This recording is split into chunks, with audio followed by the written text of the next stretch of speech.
For centuries, monastery gardens were far more than places to grow food. Every plant had a purpose. Some added flavor to simple meals. Some were used in traditional herbal remedies. Others filled the air with calming scents or were carefully documented by monks who preserved generations of botanical knowledge. Over time, much of that knowledge faded away. Some of these plants are now being studied again, while others have become almost forgotten, even though they were once considered indispensable. So the real question is, what did these monastery gardens contain that made them so valuable for hundreds of years? Today, we're exploring 20 monastery garden plants that supported good health. From familiar herbs you probably have in your kitchen to remarkable plants that few people have ever heard of. And stay until the end, because the final plant was once treasured by monasteries so highly that many people today walk right past it without realizing its fascinating history. The first plant is sage, a herb that was so highly respected that many monasteries considered it one of the most important plants in their gardens. Its very name has long been connected with wisdom, which is why it eventually became known as the wise herb. For centuries, monks carefully grew sage not just because it added flavor to food, but because they believed it helped support everyday health. One of its most traditional uses was for the mouth and throat. People often prepared sage as a warm tea or used it as a simple rinse when their throat felt irritated or their mouth needed freshening. It became a trusted part of daily life, especially during colder seasons. Sage was also commonly enjoyed after meals.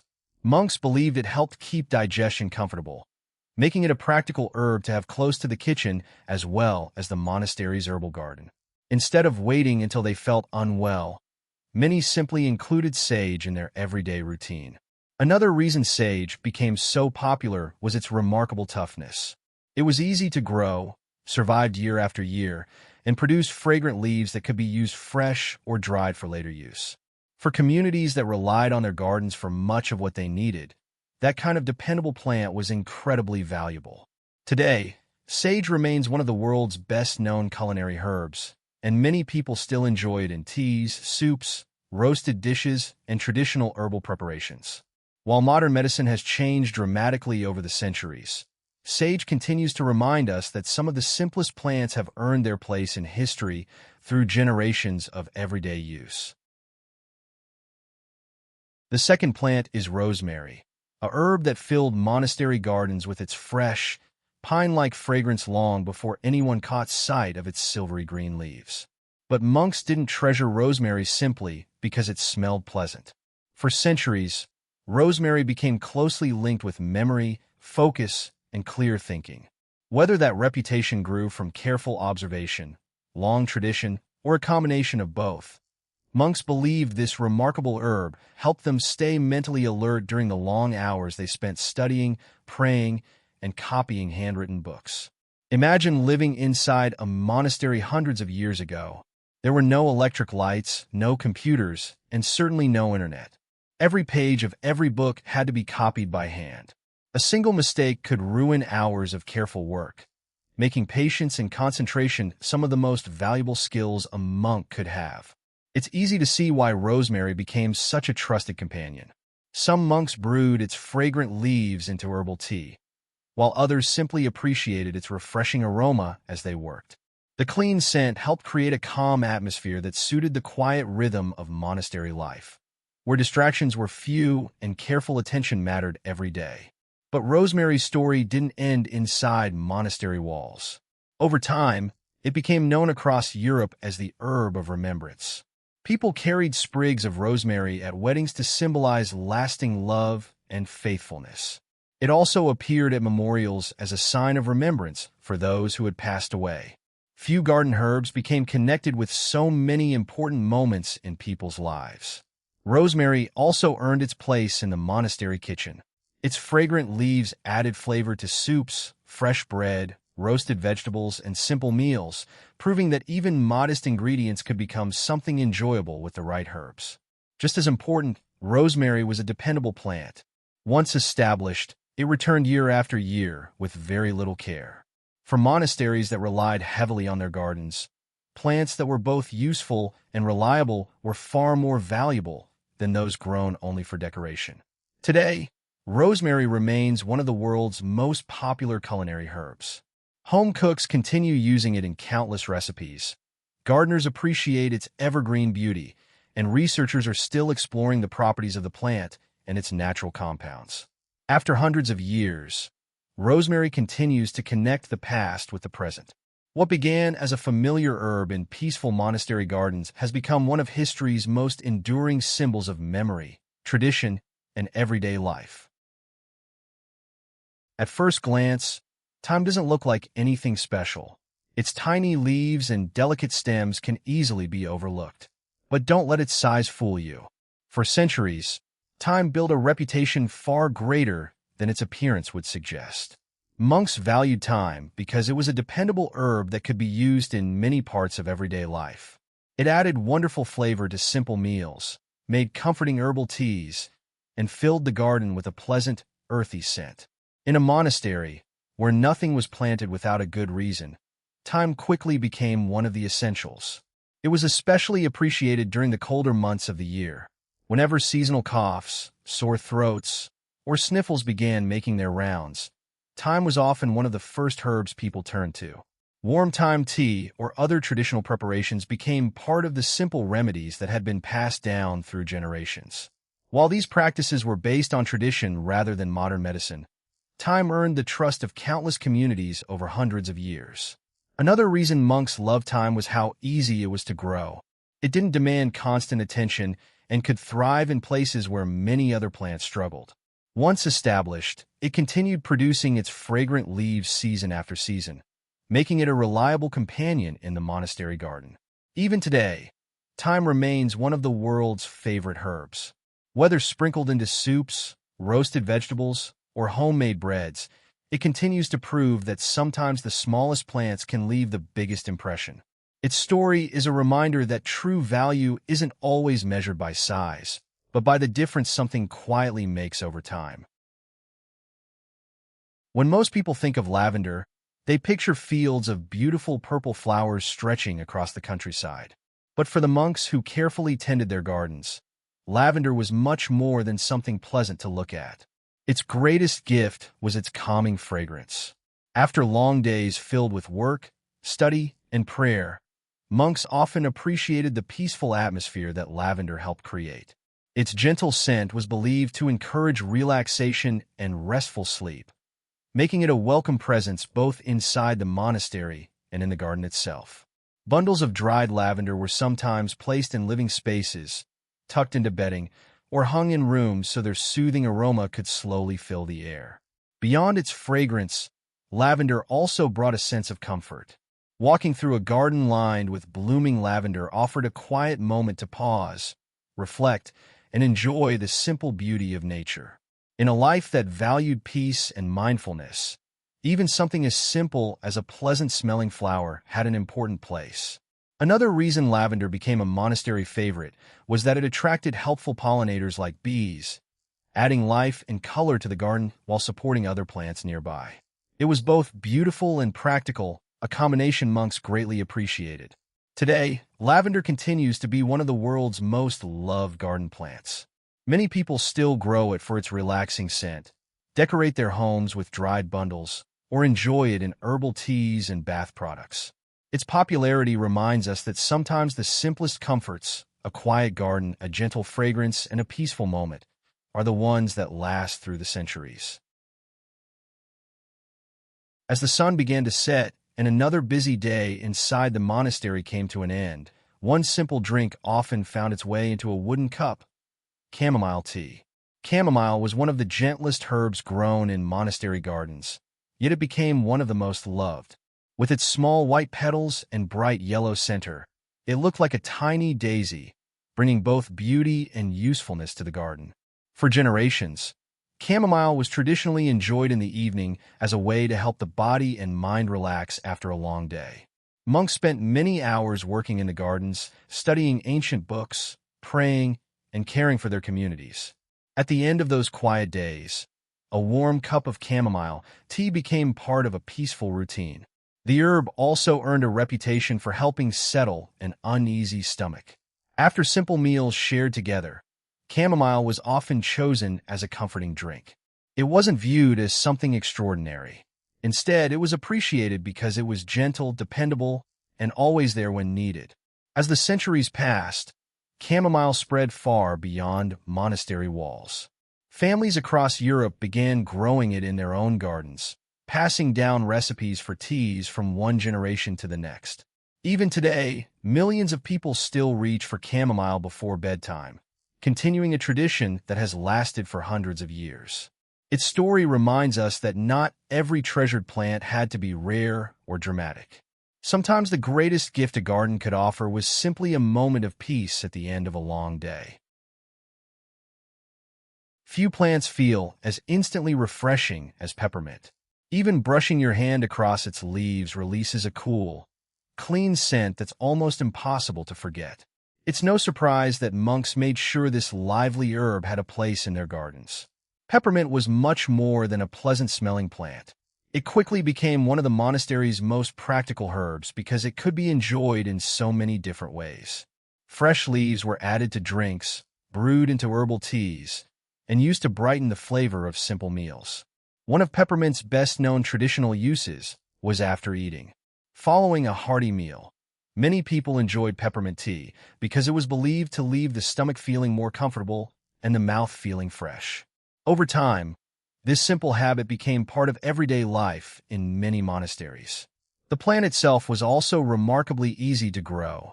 Once established, peppermint spread quickly, filling empty spaces with bright green leaves that could be harvested again and again throughout the growing season. For communities that depended on reliable plants, peppermint was a welcome addition. Today, peppermint is found almost everywhere, from gardens and kitchens to teas, candies, and even toothpaste. Yet despite all the modern products that contain it, its appeal remains the same as it was centuries ago. One small leaf, a fresh aroma, and countless everyday uses. That's exactly why peppermint earned its lasting place among the most valued herbs in monastery gardens. Among all the peaceful plants growing in monastery gardens, lemon balm may have been one of the most cheerful. Crush one of its leaves between your fingers, and you'll notice a soft lemon scent that feels fresh, gentle, and uplifting. Perhaps that's why it eventually became known as the herb of joy. Monks appreciated lemon balm, not only because it smelled wonderful, but also because it was traditionally believed to encourage relaxation and a peaceful state of mind. After long hours of work or study, spending time in a garden filled with fragrant herbs like lemon balm offered a welcome sense of calm. The herb was commonly brewed into teas that became part of daily routines. Rather than waiting for special occasions, monks simply enjoyed it as one of the many gifts their gardens provided.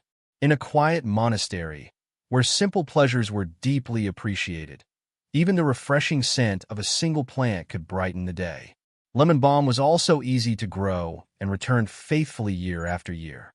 It fit perfectly into gardens designed to provide both beauty and usefulness. Every leaf served a purpose, and every harvest reminded the monks of nature's quiet generosity. Today, lemon balm continues to be loved by gardeners around the world. Many people grow it simply because its fresh citrus fragrance makes outdoor spaces feel more inviting. Others still enjoy it as a soothing herbal tea, following a tradition that has survived for centuries. Its lasting popularity shows that sometimes happiness can be found in the simplest things: a peaceful garden, a gentle breeze, and the refreshing scent of a humble green leaf. At first glance, calendula seems like it belongs in a flower garden rather than a monastery. Its bright golden and orange blossoms bring cheerful color wherever they grow, making them almost impossible to ignore. But monks didn't grow calendula just because it looked beautiful. They valued it because it was one of the most practical flowers in the entire garden. For centuries, calendula petals were traditionally used in homemade oils, creams, and other simple skin preparations. The flower became known as a trusted part of everyday herbal traditions, especially for caring for dry or irritated skin. While these practices were based on generations of experience rather than modern medicine, calendula earned a respected place in monastery life. The flowers were also surprisingly long-lasting. They bloomed for much of the growing season, providing fresh blossoms again and again. This meant monks could harvest them regularly without needing large amounts of space. Beyond its practical uses, calendula brought beauty into daily life. Walking through rows of glowing yellow and orange flowers reminded people that a useful garden didn't have to be plain. It could nourish both the body and the spirit. Even today, calendula remains one of the world's most popular garden flowers. It appears in herbal products, decorative gardens, and traditional recipes passed down through families. Its bright blossoms continue to prove that beauty and usefulness can grow side by side. For the monks who cared for their gardens centuries ago, calendula was the perfect example of a flower that earned its place. Not just because it was lovely to look at, but because it faithfully served a purpose year after year. The next plant is one that many people today might mistake for an ordinary wildflower. But to the monks who carefully planned their gardens, yarrow was anything but ordinary. Long before it found a place inside monastery walls, yarrow grew freely across fields and meadows. Rather than ignoring it, monks recognized its value and intentionally brought it into their gardens. It had earned a strong reputation through generations of traditional herbal knowledge, making it one of the oldest plants used in everyday care. Yarrow was often included in simple herbal preparations that families had relied on for centuries. It wasn't considered a rare or exotic plant. Instead, it was respected because it was dependable. It grew well in different conditions, returned year after year, and provided a steady supply of leaves and flowers whenever they were needed. Another reason monks appreciated yarrow was its delicate beauty. Its clusters of tiny white flowers added a peaceful charm to monastery gardens while also attracting butterflies and helpful insects. It was a perfect example of a plant that combined usefulness with natural beauty. Even today, yarrow still grows wild in many parts of the world. Gardeners continue planting it because it's easy to care for and attracts pollinators that help nearby plants thrive. Its long history reminds us that some of nature's greatest treasures aren't hidden in distant forests. They're often growing quietly under our feet. If you had stepped into a monastery kitchen centuries ago, you may have noticed a sweet, pleasant aroma coming from one particular plant, fennel. With its feathery green leaves and distinctive flavor, fennel became a favorite in both the kitchen and the garden. Monks valued it because it could be used in many different ways. Its leaves, seeds, and even its bulb found their way into everyday meals, adding flavor to simple recipes without requiring expensive ingredients. Fennel was also traditionally enjoyed after meals. For generations, people believed it helped keep digestion comfortable, making it a common choice for herbal teas and simple drinks. Because monastery meals were often modest, herbs like fennel added both taste and tradition to the table. The plant itself was surprisingly attractive. Its tall stems and delicate leaves swayed gently in the breeze, giving monastery gardens a soft, graceful appearance. It wasn't just useful, it was beautiful as well. Today, fennel continues to be enjoyed around the world. It's found in soups, salads, breads, and herbal teas, carrying on a tradition that has lasted for centuries. Its story shows how one simple plant could bring together flavor, beauty, and practical value, all qualities that made it an important part of monastery life. The next plant is hyssop, a herb surrounded by centuries of history and tradition. Unlike many other plants in the monastery garden, hyssop carried special meaning beyond its practical uses. It appears in ancient writings and has strong historical and biblical connections, giving it a respected place in many religious communities. Because of these traditions, hyssop became closely associated with cleansing and renewal. Monks often saw it as more than just another herb growing in the garden. It symbolized purity, making it a meaningful addition to places devoted to prayer and reflection. Hyssop also produced beautiful spikes of blue or purple flowers that attracted bees and filled the garden with color during the warmer months. It showed that a plant could serve both practical and symbolic purposes at the same time.